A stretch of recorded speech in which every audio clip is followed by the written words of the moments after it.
Russian Foreign Minister Sergei Lavrov warned on February 19th that any new American strike on Iran would have serious consequences in one of Moscow's most direct statements yet on the escalating standoff between Washington and Tehran. In an interview with Saudi Arabia's Al Arabiya television, published on the Russian Foreign Ministry's website, Lavrov said that previous strikes on Iranian nuclear facilities, sites monitored by the International Atomic Energy Agency, had already created dangerous conditions. According to Reuters, Lavrov stated that from Russia's assessment, there were what he described as real risks of a nuclear incident during those strikes. The warning came one day after US and Iranian negotiators held indirect talks in the Swiss city of Geneva. Lavrov said he was closely watching reactions from Arab nations and Gulf monarchies, noting that no country in the region wants further escalation. He cautioned that renewed confrontation could undo recent diplomatic gains, including improved relations between Iran and Saudi Arabia. According to the interview, Lavrov said Arab states were sending clear signals calling on Washington to pursue an agreement that respects Iran's lawful rights while ensuring a purely peaceful nuclear enrichment program. Hours later, Kremlin spokesman Dmitry Peskov reinforced the message during a press briefing in Moscow. According to TASS, Peskov said Russia is witnessing what he described as an unprecedented escalation of tensions in the region, but added that Moscow still expects political and diplomatic means to prevail. Peskov urged all parties, including Iran, to exercise restraint and caution and to prioritize diplomatic channels. He also stated that the joint naval exercises with Iran had been planned and agreed upon before the current escalation, framing them as routine cooperation rather than provocation. Russia, Lavrov stated, remained in close and regular contact with Iran's leaders and had no reason to doubt that Iran sincerely wants to resolve the issue within the framework of the Nuclear Non-Proliferation Treaty. Moscow's position aligns with Tehran's insistence that its nuclear program is entirely peaceful, a claim the United States and its European allies dispute. Washington has demanded that Iran give up its nuclear program entirely, a condition Tehran has adamantly rejected. The diplomatic warnings were accompanied by a visible military signal. On February 19th, Iranian and Russian naval forces launched joint exercises in the Sea of Oman and the northern Indian Ocean, hosted at Iran's first naval region base in the southern port city of Bandar Abbas. According to Iran's Mehr news agency, the Russian corvette Stoikiy docked at the base on Wednesday ahead of the drills.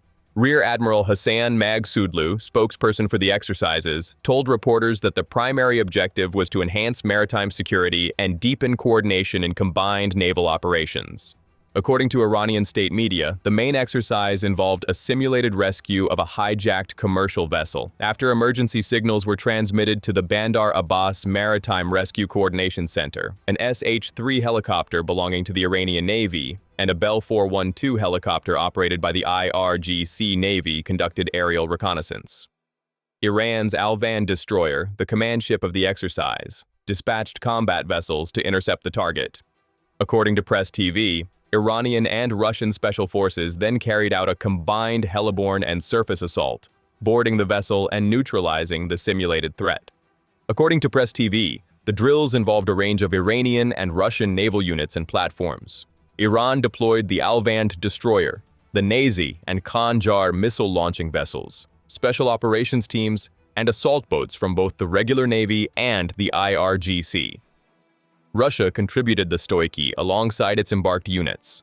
The two navies also carried out coordinated tactical formations, with two Iranian F-4 fighter jets providing air support. Russia's Security Council Secretary Nikolai Patrushev had stated earlier in the week that Russian, Iranian, and Chinese warships were being sent to the Strait of Hormuz for the Maritime Security Belt 2026 exercises, which he described as relevant to the current geopolitical moment. Patrushev called for a full-fledged strategic maritime dimension within BRICS, according to the war zone.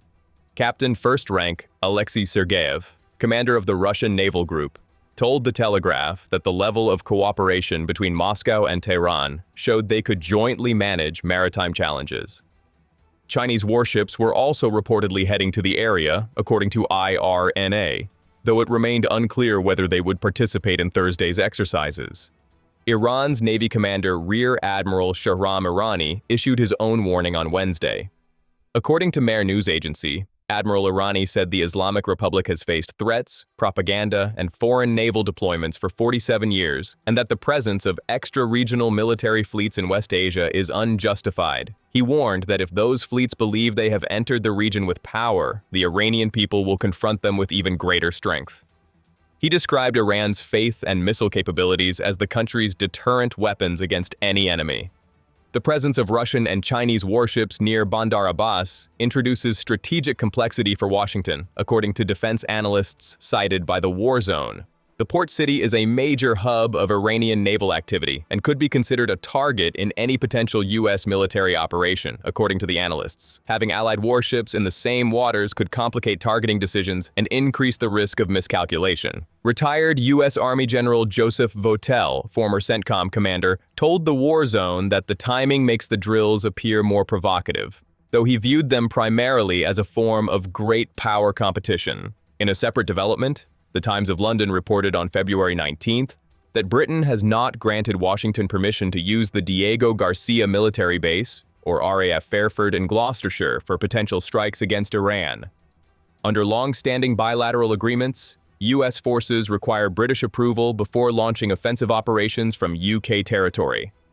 Trump responded by withdrawing support for Britain's plan to transfer sovereignty of the Chagos Islands to Mauritius.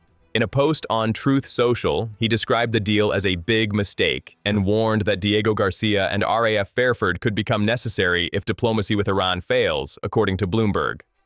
President Trump also appeared to set a timeline for the diplomatic window. Speaking to reporters on February 19th, he said good talks were being held, but that it is not easy to make a meaningful deal with Tehran. According to Iran International, Trump warned that a meaningful deal must be reached, otherwise bad things will happen, and said the outcome would become clear over the next probably 10 days.